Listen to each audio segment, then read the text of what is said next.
Now, to take a further look at the significance of these developments, joining us now, we have Dr. Myong-hyun from the Asan Institute for Policy Studies. It's good to have you back on the show today. Thank you. The groundbreaking ceremony for the rail and road reconnection project went off today without too much of a hitch. It looked like it was a very good-natured affair from what we could see from the pictures. What do you make of these events today? Well, it's actually an important ceremony, no doubt about it, but at the same time, it's actually a little bit underwhelming, given the fact that if everything was going according to plan in terms of inter-Korean dialogue, actually last week would have been marked by the visit by Kim Jong-un to Seoul for the first time after the end of the Korean War. But then instead of a visit by the North Korean leader, we are actually having a small event marking the quote-unquote beginning of the railway reconnection ceremony, which would have been just one of the many events that could have taken place between the two Koreas. So this is actually indicates that the inter-Korean project that was being planned by both Koreas is actually being delayed by the fact that there's no commensurate progress taking place on the denuclearization negotiation front.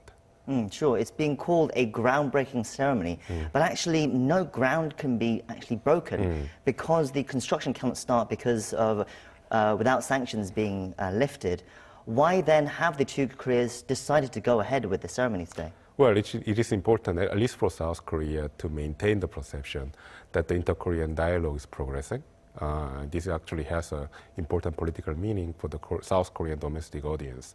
So in order to keep up the momentum of the dialogue, even though this today's ceremony doesn't really mark the beginning of an actual material economic engagement project, it actually shows to the domestic public that North Korea and South Korea are maintaining the posture of dialogue for the time being. But then Seoul has stressed that this project could bring economic potential for both Koreas. But as we said, surely that's a long way off, especially as nothing can go ahead without North Korea first denuclearizing. And so far, they haven't really shown significant steps they're going to take towards that. But then, how real is this potential economic benefit, and how far away is it?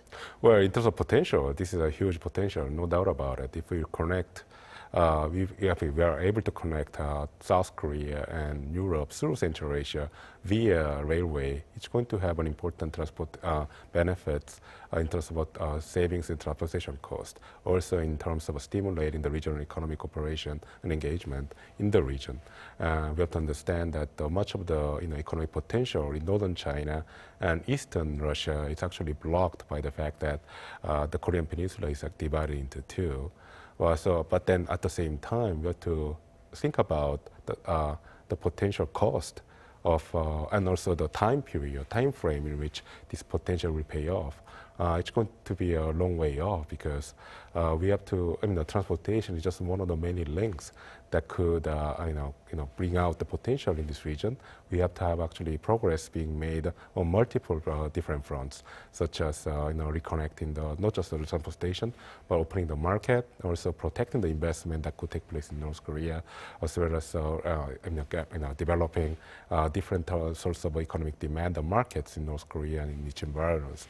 So, the transportation network is more symbolic than actual for that reason.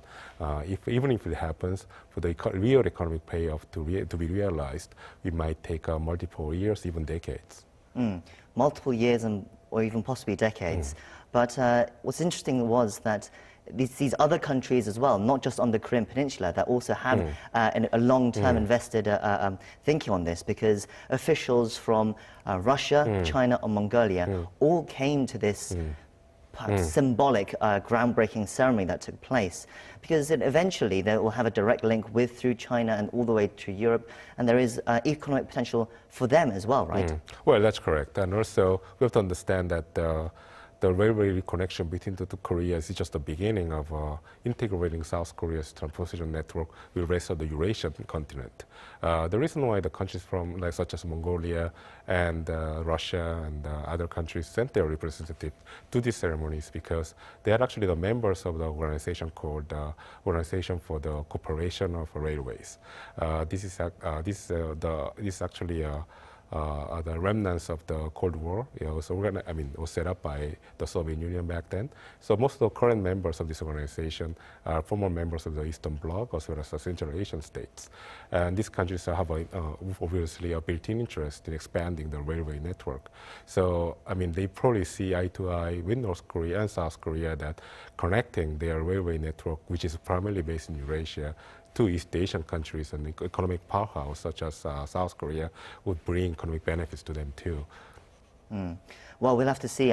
Obviously, if this project does come to fruition, you'll be able to get a train from Busan all the way through North Korea, through Russia, and possibly even through to Europe and possibly London as well, my hometown. Oh, well, we'll have to see if that happens. But let me go back to the UN Security Council sanctions as well.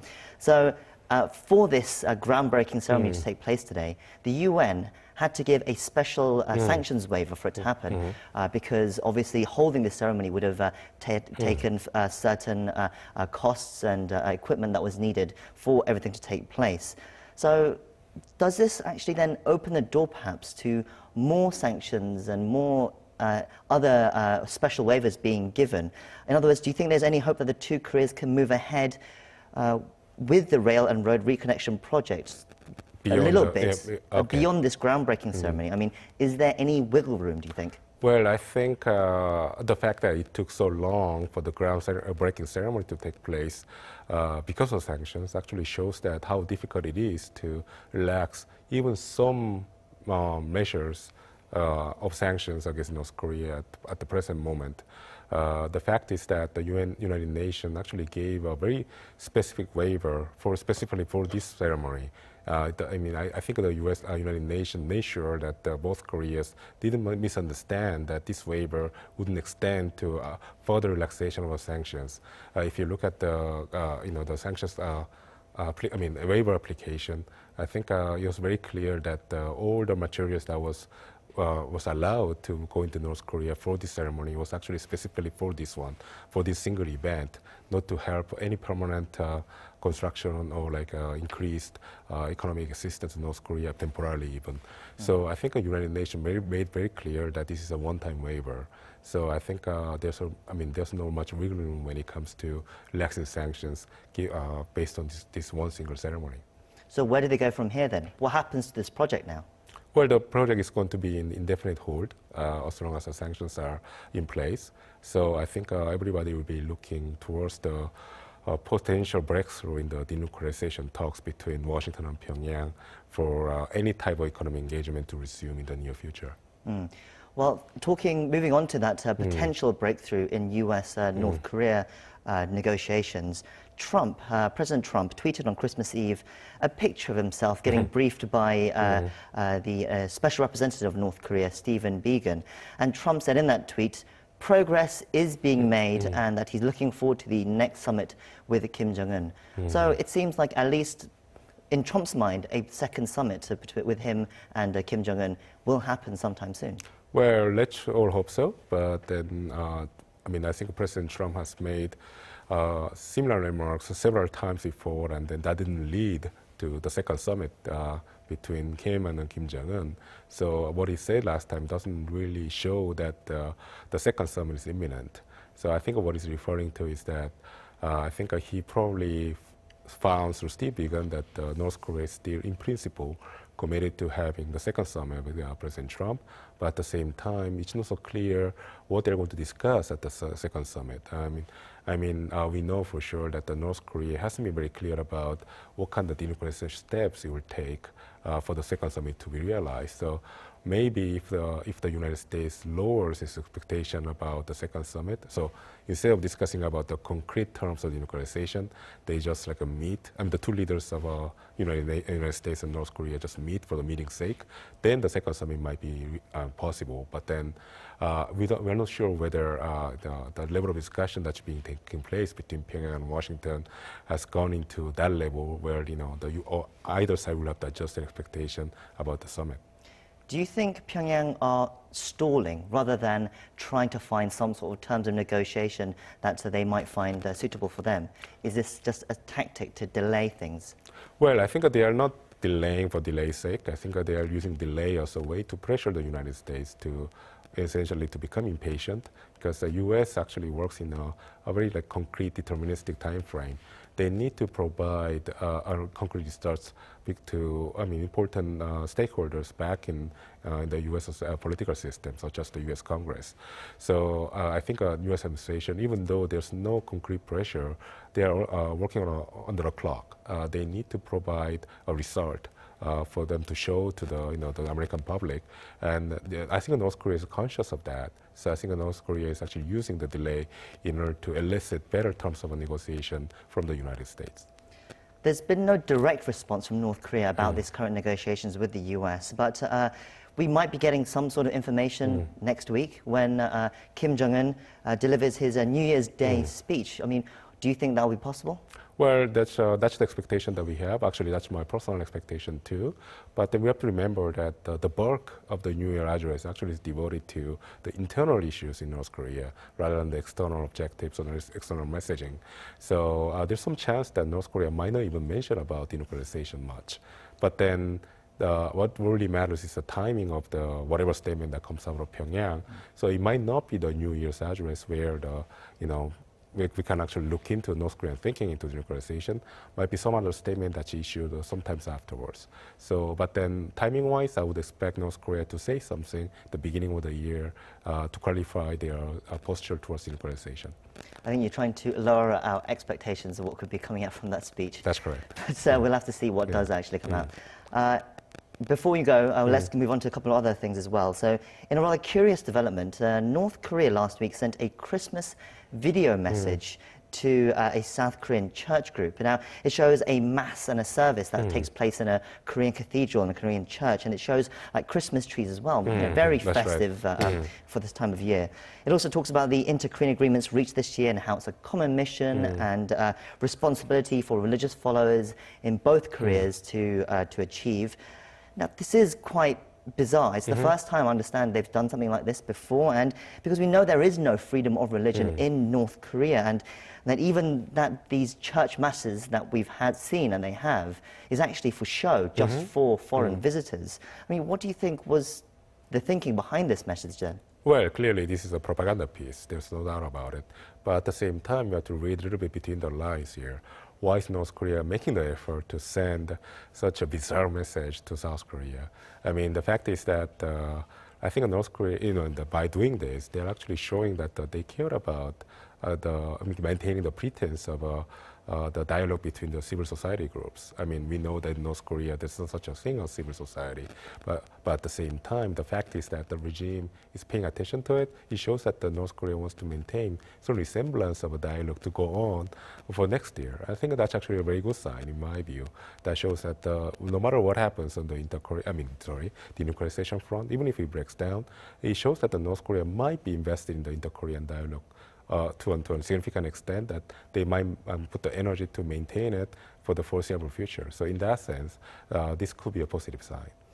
It shows they're making effort, but it's just a very bizarre move to make because it's so ham-fisted. Because of course, recently, I mean, the US has been talking about human rights abuses that North Korea has been making, and to be honest, this highlights the human rights the issues that they have, because we all know there is no freedom of religion. No, I totally agree. I think North Korea is doing this to send a message that there's a freedom of religion there. I mean, they might actually believe that they do have a freedom of religion, but we know that the rest of the world doesn't believe in it.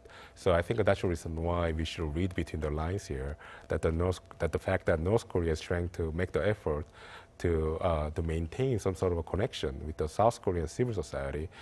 I mean, I think that's a good sign, it's indicative of the fact that North Korea is invested in the inter-Korean dialogue to an extent that we actually imagine that actually a little bit beyond our what we had expected. I think we've got time for one more Trump tweet before we go. In a tweet on Christmas Eve as well, he mentioned that very rich countries were taking advantage of the US to substantially subsidize their militaries. And this seems to be talking about pressure, especially not directly, but it implies South Korea's hosting of the US forces and the costs that they share. And that Trump wants wants South Korea to pay more. He said this before, and this tweet again implies this. Now, this is perhaps not a good sign for South Korea, especially as there are also reports that negotiations are back to square one. I mean, what do you make of the situation? Well, this is clearly I mean, I don't think President Trump is implying that the South Korea should pay more. I think he's telling South Korea to pay more. There's no doubt about it. But then what he's saying is actually grounded on facts. I mean, the 70% of the U.S. government spends on basing their troops outside the United States are spent on three countries: Germany, Japan, and South Korea. By all means, these three countries are very important economic powerhouses, and on the surface, it makes sense that three countries should actually bear more of the defense burden, defense of their own country. But then at the same time, what President Trump is ignoring is that overall, even though percentage-wise sounds like it's actually big, in terms of absolute terms, it's actually very small.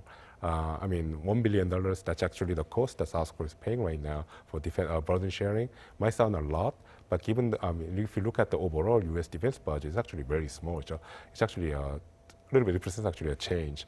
And some decimal numbers actually. So in that sense, I think what President Trump is ignoring by saying all this is that he's totally ignoring the fact that the alliance with these countries like South Korea, Japan, and Germany doesn't only help these three countries mentioned, but also help the United States to a great deal and saves a lot of money for the United States. So I think that's something that he's actually ignoring in this point. And then it's important for the allies to remind the U.S. government and President Trump especially that being allies to the United States actually is helpful for the United States and for the security of the United States especially. Well, we'll have to wrap things up. Thank you for coming in today, and we hope to see you again in the new year. Definitely. Thanks.